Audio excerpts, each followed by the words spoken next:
So I'm Jez Bell. I am Chief Licensing Officer at PPL, which is the UK licensing body that looks after recorded music. So the people that we represent are the hundreds of thousands of UK record labels, other recorded rights holders, artists, performers, both featured and non-featured performers. So that includes all of the session musicians that appear on recordings alongside all of the featured performers and the main acts that might be on those records as well.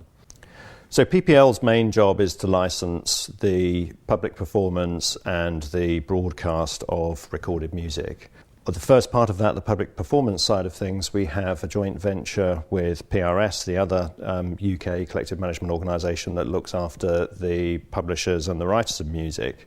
And we've got a business with them called PPL PRS Limited, which runs out of Leicester, which is a large call centre operation that runs all of our public performance business.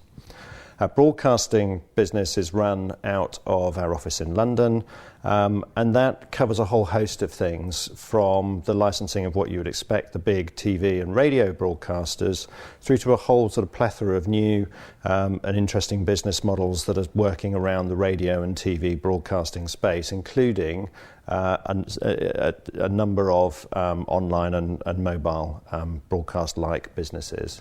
I'm Nick Edwards. I'm Head of Online at PRS, and my role is to manage PRS's relationships with digital music services and digital audiovisual services. Our clients range from big AV services like Netflix to a long tail of nearly 2,000 smaller services paying us a couple of £100 a year. So massive range of companies that we deal with, and myself and my team manage those relationships on behalf of PRS's members. PRS is what's called a collection society. We represent songwriters, composers and music publishers, so not record labels, which is who PPL represent. And we manage relationships across a wide range of exploitations, from public performance licensing, which could cover a hairdresser taking out a license, through to the main stage at Glastonbury, through to licenses and relationships with major broadcast platforms, major record companies, and in my case, digital music services and digital audiovisual services, so film and TV platforms, music streaming services, and everything in between. Most of the licensing we do is a genuinely one-stop shop for all the publishing and songwriting rights that you require to be able to legally operate a business.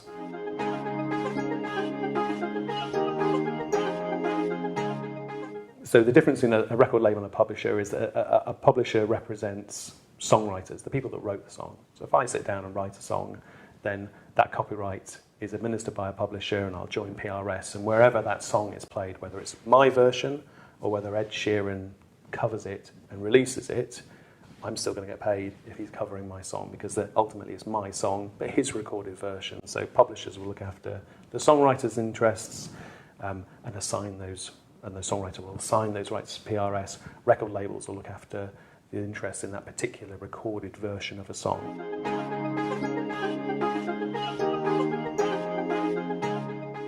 So typically on its core broadcast licenses, PPL has a blanket mandate, i.e. it will license for all of the rights required for anybody wanting to launch whether it's a small radio station or an online, a webcasting sort of radio station. All of that licensing tends to come sort of directly through PPL.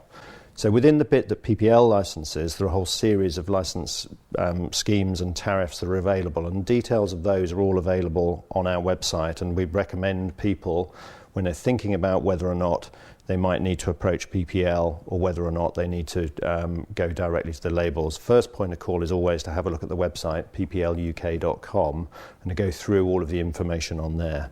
And there you'll find details of the various licensing schemes that we offer for linear webcasting, customized webcasting, for on-demand program streaming, and a whole lot of other sort of jargony names where there's lots of detail that are on the website that actually explains what each of those things do. But essentially, the bits that PPL licenses tend to be the near broadcast-like services, and the sort of rule of thumb is as soon as you are starting to do activity that's much more sort of on-demand based or ownership model based in any kind of online business, then you're likely to need to go and talk to the record labels directly. And part of that's because also in that sort of example, you may well need to get the supply of the digital assets directly from each of the labels or through an aggregator as well. And that's not something that PPL gets involved in. So we tend to license the things that are near broadcast-like, things that look like catch-up radio, that look like radio programs sort of on demand online, or that look like linear and sort of customized webcasting. The more on-demand stuff goes through to the record labels directly.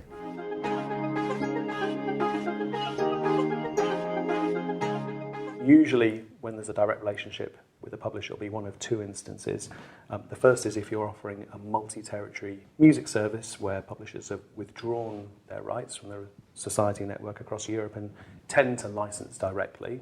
So if your aspirations are quite bold and you've got a vision to launch over multiple territories, you'll probably need to have a direct relationship with the publisher. However, PRS can help put you in touch with the right people and make sure that you're given the guidance you need. And just to expand the point about direct relationships with publishers, PRS typically doesn't have a mandate to offer what we call synchronization rights, which is the right to put music alongside unrelated visuals. So an advert, a game, title music of a TV program, that kind of exploitation. Normally you need to go and get the writer's permission, and the fast track to doing that is via their publishing relationship. So it would be a question of going and speaking to the publisher. But again, PRS can help put you in touch with the right people and identify the publisher you might need to speak to.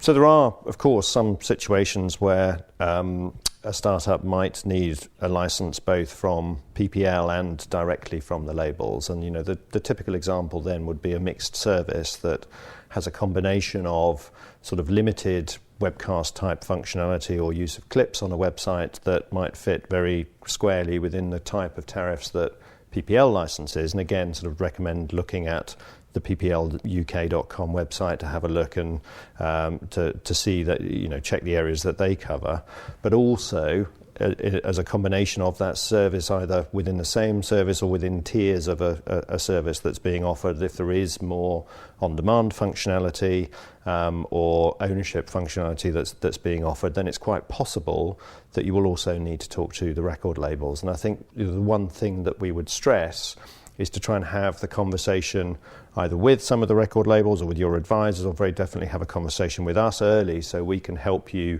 on that journey. And again, lots of information on the website, but also the hotline telephone number is on the website. Give us a ring and we'll take you through the process and be very happy to talk to people about where we can help or where we need to direct them off to a record label to go and have that conversation. And of course, the other thing that's sort of really helpful on the website is the repertoire search. If you need to try and find who owns a particular recording, if you're looking at licensing one rather than many, or a few recordings, have a look on the website, see who the owner is, and then again, if you need to, we can help you go through that process of contacting the label, or indeed the BPI can help with that process as well. It's worth bearing in mind that PRS usually bundles a package of rights together, the mechanical right and the performing right.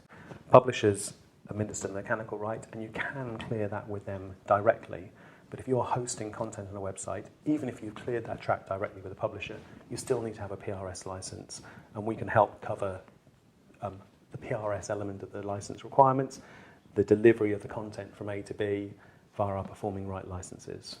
So one thing that's a little bit different about the relationship that a startup might have, say, with PPL than it would have in a direct licensing conversation with a label, is that PPL's licenses tend to be based around tariffs or licensing schemes. So a set rate card of rates for particular types of uses. And again, we're very transparent about what they are. If you go onto the website, if you ring us up, we can talk you through whether or not there is a particular tariff or rate card that will apply for the type of usage that you're doing. One of the things that it's very, very important, I think, for startups to think about in terms of their preparation for dealing with, either a PPL or a recorded rights holder directly, is to try and have that conversation as early as possible, so that you can understand what your licensing liability might be and what the various rules are around that. But it's also to be very organised within that process, and by that I mean having a really clear understanding about the types of functionality and the types of ownership model that you're going to be offering your users, because those are the sorts of things that have an influence on the rights that are used and have an influence on, therefore on the way that you're charged, and have an influence on the way whether or not PPL is going to be able to help you, or whether or not you're going to need to go and talk to those recorded rights holders and record labels directly. So it's very, very important not to assume that it's going to end in a particular way. That you need to go and have that conversation with PPL or with some of the record labels directly to really understand where the licensing is going to fit.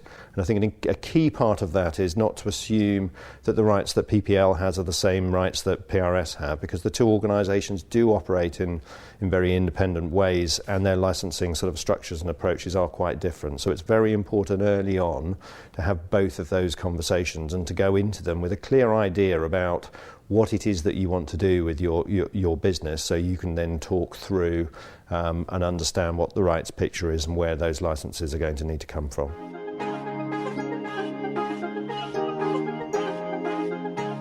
Just to reiterate, the key resource I think in the first instance is to have a look at the PPL website, look at the music licensing tab at ppluk.com. If you're publicly performing music, if you're using music at your business, or if you're going to put on any kind of music events, you also need to think about a public performance license. So have a look at pplprs.com, which is our joint venture with PRS that looks after the sort of public performance side of things. Because you will also, if you're playing music in your office or using music at any of the events that you sort of run, likely to also need a public performance license for that. So that's one bit that people often forget in thinking about the licensing of their service. They're typically also a business that might also have to have a public performance license. So we always sort of remind people about that as part of the process as well. But lots of resources under the music licensing tab at the PPL website. We'd say, do your research, look at as many areas. Look at PPL, look at PRS, look at some of the record label websites, look at the BPI website, and just learn as much as possible early on about how the music licensing is likely to work for you, so you don't get any nasty surprises later. So I think the other thing I'd stress is if you look on the website and you're not sure where you fit in terms of the rights and the types of service, again, still have that conversation with us. Clearly the business is moving on. If you are doing something that is genuinely game-changing, we will be able to have that conversation with you about the rights, about where we see it fits, about whether it's something that would fit under a PPL licensing regime or whether or not you'd need to go directly to the labels. And if it is something that we can license but doesn't necessarily fit into our normal tariff structure, again, there is a conversation that we can have then as to whether or not there is something new that we need to try and do with you. It's an ever-evolving licensing structure. When we get new models and new things that we need to think about, we go through a process of working with licensees or groups of licensees, developing new tariffs and ways of charging, and then getting our members, the stakeholders, the recorded rights holders and labels and performers on board through our sort of board structure and approving new ways of licensing. The best place to get advice is to go to the PRS website. There's a huge wealth of information on there. If you can't immediately find what you want, there are various licensing teams that will help guide you through the process, talk you through the licenses that you require, the help that PRS can provide, and if we can't help, who you might need to speak to be able to get a license in place. It is absolutely worth remembering that while a lot of what we do with major clients is based around bespoke negotiation to fit their particular business model, we've got a range of off-the-shelf options. The simplest one is our limited online music license, where license fees start at £130 for a year for a fixed amount of music, but it's usually enough to get small platforms up and running for a really modest fee. There's limited approval, a very straightforward license and simple administration around that license. Just to go into a little bit more detail about our limited online music license, it's a blanket license covering exploitation in the UK. It's a simple buy online, pay online license. So the moment you pay, the license becomes effective. It lasts for a year, and you're effectively buying into certain types of exploitation and a certain level of exploitation. So number of downloads, number of webcast streams, number of podcasts, It's really broad and it covers everything from streaming and download platforms to podcasts to audio visual services to ringtones even. Everything's on there. So for small startup services, it's usually a good starting point. It controls your costs, it's available immediately, and it's really simple to administer.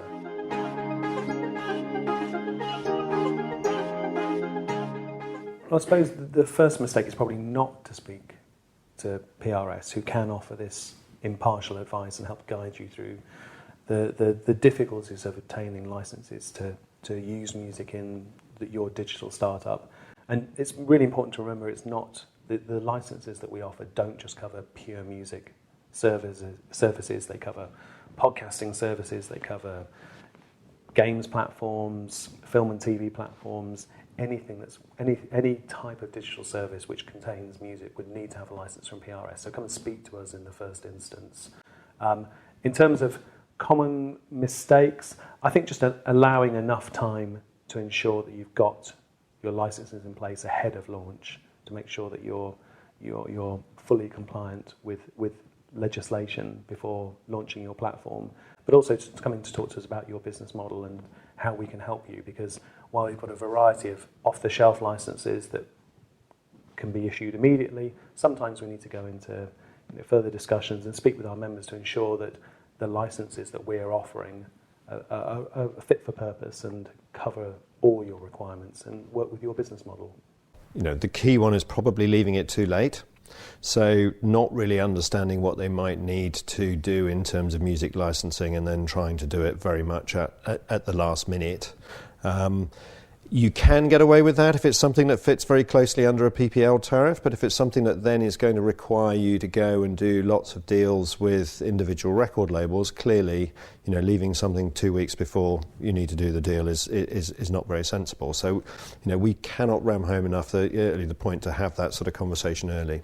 The second one is about not being clear about what they want to do and the functionality that they're using. Because again, everything in a licensing conversation is around the rights and around, what you need to license and what the value, and your licensor trying to work out what the appropriate value for that is. And I would say the third is making unrealistic assumptions about the business model.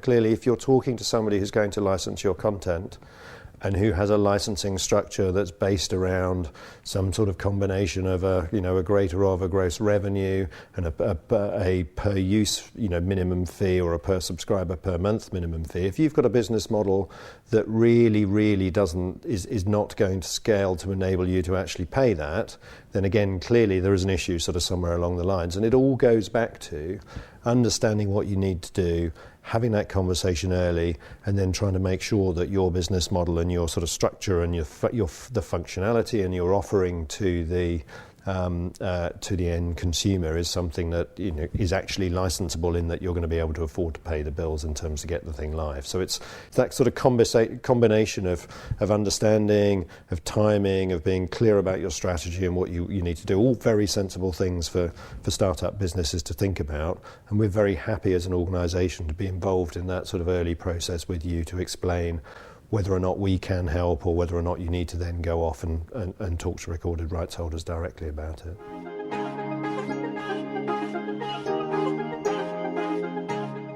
When we speak to startups, we quite often get the pitch that they're making to their investors or their bank manager. Everyone feels like they're going to be the new Spotify, and I think it's useful if people come to us with a more realistic idea of their year one and year two plans, because then we can slot them into the right kind of license or direct them to the right alternative licensing body. Perhaps come to us with a more realistic idea of where you think you're going, and just a realistic idea of exactly what your business model is, so we can help you more effectively, and just engage with PRS, engage with publishing, and don't assume it's all about the record labels. We cannot stress enough how important it is to try and have the conversation about what you're going to need in terms of music licensing and the rights that you're going to need at a very early stage. Everything else sort of hangs off that, really. If you think about the rights that you're going to get are going to determine how you can use the content within your model. They're going to have an impact on your business model. They're going to impact on your relationship with consumers. understanding all of that and having the right conversations early enough in your cycle put you in a much, much better situation as a business to understand that and to build a sustainable business model in the long term.